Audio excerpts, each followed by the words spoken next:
and Corey and I had a little debate about before we started doing this segment about that. But that's one of the things I have with Texas City that concerns me. And I think the Friendswood game points it out probably better than what I was arguing earlier is that when a team can go into that, spread it out a little bit, and then be able to penetrate, kick it out, Texas City seems to get really frustrated with a slow-down game and a patience game. Mm-hmm.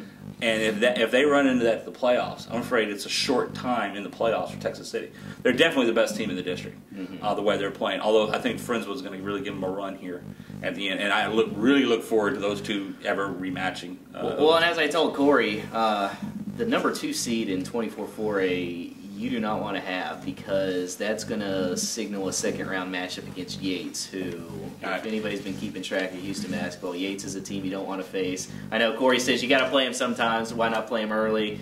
I kind of go with Steve Van Meter's theory when I was like, oh, you got to be glad you're getting Lamar consolidated in the first round. He's like, absolutely not. I'd rather play him as late as I can, hope somebody else beats him. But coaches always talk about that, though, too. There are some coaches, bring them all on, everything. Mm-hmm. The other thing comes in, there's like this momentum you like to build up against teams. Football more, I think, than basketball. Mm-hmm. But in basketball in particular, Yates, yes, they're great and they're out there. But in basketball, you're playing more than one playoff game a week a lot of times. You're getting in those 2 games. Sometimes there's really shorter windows. And particularly when you get closer to the end, you're getting around that regional tournament style. And you're always thinking ahead on those things. And you hope that Yates starts thinking ahead because they are so good and they've been touted all the time.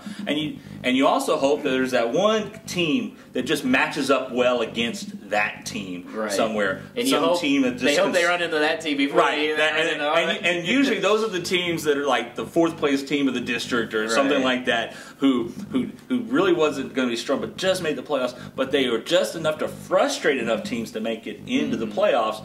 So if they get that matchup, you go, all right, they can do the knockoff. Right. They weren't going to. That team's not going to make some great run to Austin, but they may be able to get that one big upset that helps everybody else out. Well, Corey, which team would you say right now is the most surprising team, and likewise, which has been the most disappointing? I would say Ball and Texas City are the most surprising, but not because I thought they were going to be bad. Mm-hmm. I mean, Texas City was 12-20 last year, so they're probably the most surprising, but they do have talent. I mean, Emerson's in his 3rd year. Maybe it just took some time for the kids to get used to the program and what he was running. So maybe that's not a surprise at all because of that. But, I mean, it is saying something to go from 12-20 one year to having a 2-game lead on the rest of the district at the midway point. Mm-hmm. So I think that's saying something. And then we discussed Ball High. I mean, we know Temple's good, but the fact that they've been able to overcome losing 10 seniors and, what Hurricane Ike, did for that school, did to that school, I think that's significant. What about most disappointing? I mean, I know one that comes to my mind automatically is Lamarck, and that's not saying that Coach Mason's doing a bad job, because I still think he's a great coach, but I just think they almost have too much talent, and they're still having trouble finding a rotation they're comfortable with. I think that's the story with Lamarck a lot in their history. Mm-hmm. There are those years that talent gels and moves all the way back when Bill Sinchus was coaching the team. There was so much talent on that team, but it just wouldn't gel. It was either too much individuality or whatever reason, different reasons each time around. I have to agree. Lamarck, and just because of tradition, long tradition, Dickinson. Because of the long tradition Dickinson used to have in this county for basketball, and how much it's fallen off in the last several years on the boys' side. Not the girls' side.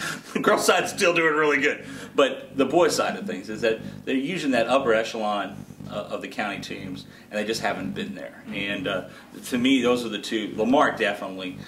You look at those kids as individual players, and you realize if they get it together, they may be unstoppable. And that's a team that could very well get on a roll in the playoffs. But right now, I mean, they got to make the you mentioned, they just won their first district road game the other night. So. I agree that right now Lamarck is probably the most disappointing, but it's not really that bad. Mm-hmm. Let's say Lamarck had won 1 or 2 of their road games so far. They're right in the hunt. They're probably tied with Friendswood and Angleton for 2nd place. They're not. Basically, I think why they're disappointing is because they've won the last 2 district titles, and now they're 3 games back of Texas City. So they're probably not going to do it again. And to think that midway through the season they're not in that race, I think that's where the disappointing part comes in. Okay. expectations? I think they're going to be fine. They're going to make the playoffs, no question. And I'll guarantee you, Texas City is probably not looking forward to going into Lamarck Friday night and playing them. Right. Lamarck's going to be fine. It's just they don't have that extra oomph that they've had because they have lost some road games. You know, even if they win the game on the road against Manville, where they lost in overtime, they're ahead by 12 points in that game. Right. They win that game instead of being 5-3, they're 6-2. Well, guess what? Angleton and Friendswood are 6-2.